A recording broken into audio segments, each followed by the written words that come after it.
இந்த நாட்களில் அதை இன்னும் விரும்புகிறீங்க.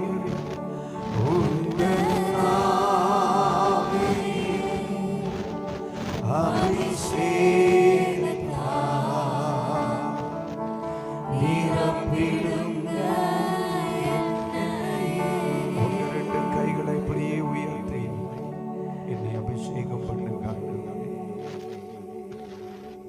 எத்தனை பேர் இன்றைக்கு இந்த ஆராதனையில் இருக்கிற பிள்ளைகளே, ஆண்டவரே இன்னும் ஆவியின் வல்லமை,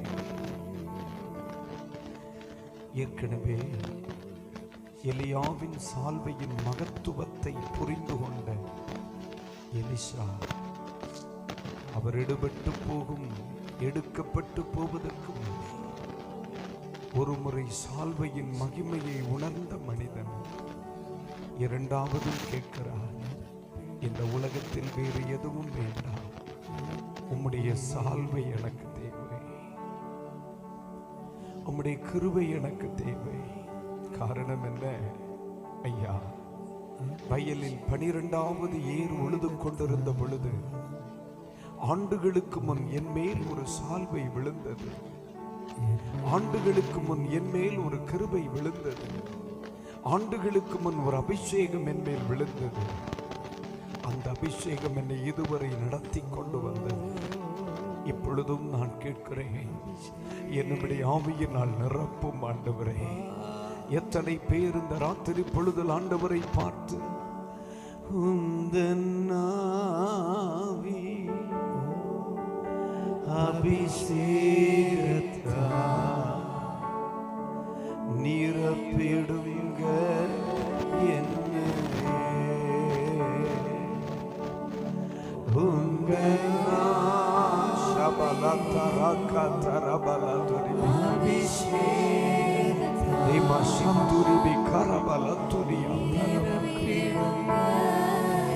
இந்த சத்தம் பத்தாது, இன்னும் உயரட்டு உயரட்டு.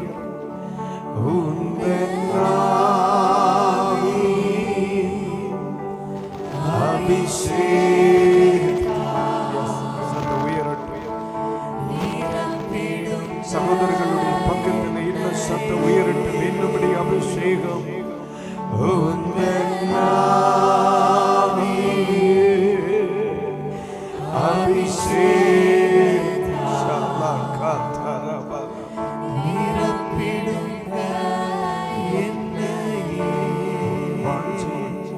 வாஞ்சையும் தாகத்தோடு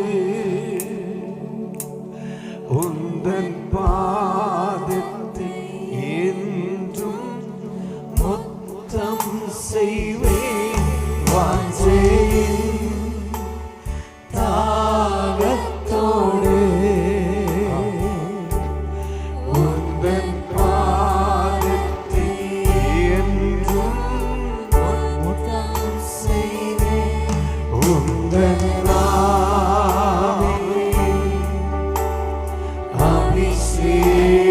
அபிஷேகத்தால் நிரப்பிடுங்க என்னையே. அந்த சத்தம் இன்னும் உயரணும் உயரணும்.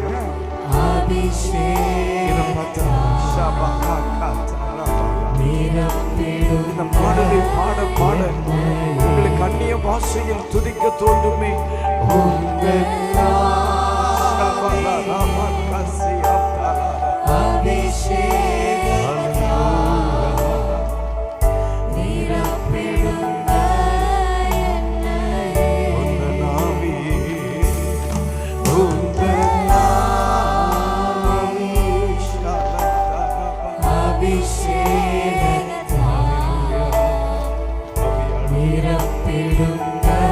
பரிசுத்தாவியானவரே, பரிசுத்தாவியானவரே,